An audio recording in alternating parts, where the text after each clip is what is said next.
बार कहते हैं कि हिंदू राष्ट्र होना चाहिए, हिंदू राष्ट्र होना चाहिए, और ये जो यात्रा निकाल रहे हैं इस बात को लेकर के हिंदू राष्ट्र के लिए हम यात्रा निकाल रहे हैं। कल अगर साजिद रशीदी इस बात का ऐलान करे कि मैं दिसंबर में एक यात्रा निकालूंगा कश्मीर से लेकर कन्याकुमारी तक ताकि ये देश मुस्लिम राष्ट्र बन जाए, तो मेरे खिलाफ केस हो जाएंगे। दिल्ली से वृंदावन तक बाबा बागेश्वर धाम के प्रमुख पंडित धीरेन्द्र कृष्ण शास्त्री की सनातन हिंदू एकता पदयात्रा इन दिनों सुर्खियों के केंद्र में है। भगवा झंडों, जय श्री राम के नारों और भीड़ के जन सैलाब के बीच निकल रही ये यात्रा शुरू में धर्म और एकता के संदेश की बात करती दिखी, लेकिन अब इसका स्वरूप धीरे धीरे राजनीतिक बहस का मैदान बनता जा रहा है। बाबा बागेश्वर का ये दावा है कि ये यात्रा आस्था और वैचारिक क्रांति का एक प्रतीक है।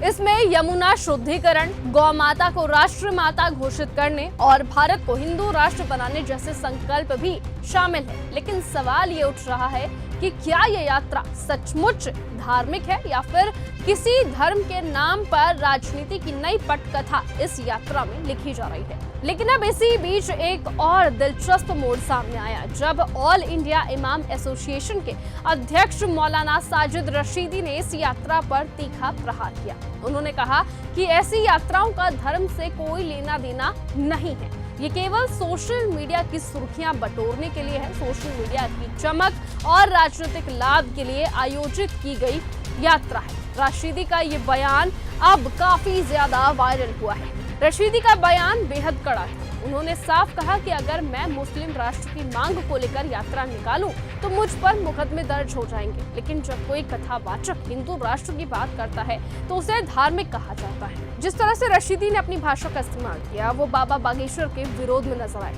उन्होंने बागेश्वर बाबा को धार्मिक गुरु नहीं बल्कि कारोबारी बता दिया, जो धर्म नहीं बल्कि धार्मिक व्यापार कर रहे हैं।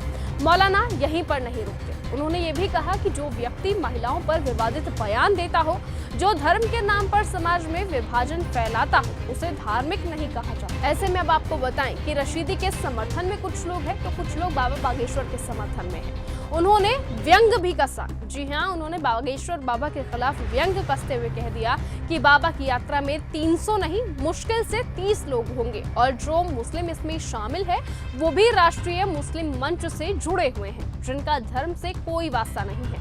मौलाना रशीदी ने एक गंभीर चेतावनी तक अपने बयान में दे दी।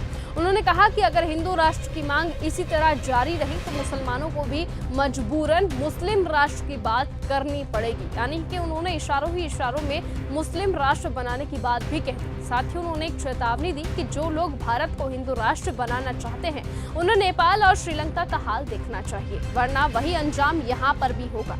उनकी ये बात महज एक प्रतिक्रिया नहीं बल्कि एक सामाजिक खतरे का संकेत है। मौलाना रशीदी ने अपने बयान में साफ कहा कि अगर दिसंबर में मैं भी अपनी एक मुस्लिम यात्रा निकालूं तो मुझ पर एफआईआर हो जाएंगी, मुझ पर मुकदमे दर्ज हो जाएंगे।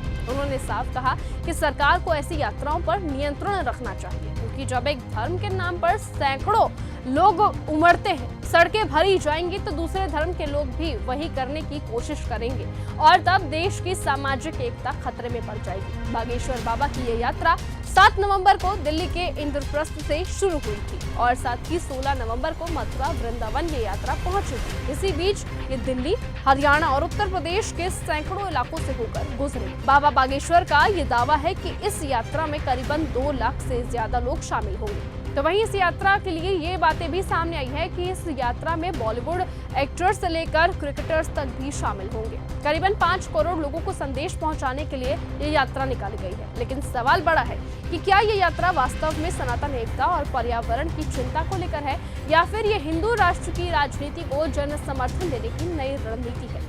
एक और बाबा बागेश्वर के समर्थक हैं जो इसे हिंदू समाज के जागरण की क्रांति बता रहे हैं, तो दूसरी ओर आलोचक इसे धार्मिकता के नाम पर विभाजन की चिंगारी मान रहे हैं। बाबा बागेश्वर ये कहते हैं कि भारत हिंदू राष्ट्र होकर रहेगा, जब तक ऐसा नहीं होगा हम ऐसे ही चलते रहेंगे। तो वहीं कुछ लोग ऐसे हैं जो मौलाना साजिद रशीदी से ताल्लुकात रखते हैं और वे कहते हैं कि अगर ऐसा ही चलता रहा तो हम भी मुस्लिम राष्ट्र की मांग करेंगे। अब असली सवाल यही है कि क्या ये पदयात्रा धर्म का मार्ग दिखा रही है क्या ये एकता ला रही है या फिर समाज में नए विभाजन की जमीन तैयार कर रही है? ऐसे में दिल्ली से मथुरा का रास्ता भले ही सीधा हो, लेकिन इस यात्रा का रास्ता अब आस्था और राजनीति के बीच गहराई से उलझ गया है। आपको बता दें कि बाबा बागेश्वर के यात्रा का विरोध न सिर्फ मौलाना साजिद रशीदी ने किया है, बल्कि खुद भीम आर्मी भी मैदान में उतरी हुई है। जगह जगह पर बाबा बागेश्वर के पुतले फूंके गए हैं भीम आर्मी की ओर से। इसलिए अब ये देखना होगा कि जिस तरीके से मौलाना साजिद रशीदी ने और साथ ही भीम आर्मी ने सामने आकर अपनी बातें रखी हैं, जिस तरीके से वो विरोध प्रदर्शन बाबा बागेश्वर का और बाबा बागेश्वर की यात्रा का कर रहे हैं, आने वाले समय में क्या ये दोनों साथ आते हैं? क्या चंद्रशेखर आजाद का साथ मौलाना साजिद रशीदी देंगे? वो आने वाला वक्त बताएगा। और क्या सचमुच आने वाले वक्त में मौलाना साजिद रशीदी और चंद्रशेखर आजाद की पार्टी साथ में आकर मुस्लिम राष्ट्र बनाने की दिसंबर में यात्रा निकालती है या नहीं? वो आने वाला वक्त बताएगा। साथ ही फिलहाल तब तक के लिए आप बने रहिए और ऐसे ही देखते रहिए न्यूज गंगा।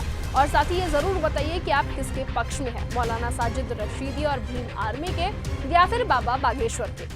अगर आपको यह हमारा वीडियो पसंद आया हो तो इसे लाइक और शेयर करना बिल्कुल ना भूलें। साथ ही हमारे चैनल न्यूज गंगा को सब्सक्राइब और फॉलो जरूर करें ताकि देश और दुनिया की हर बड़ी खबर आप तक सबसे पहले पहुंचे।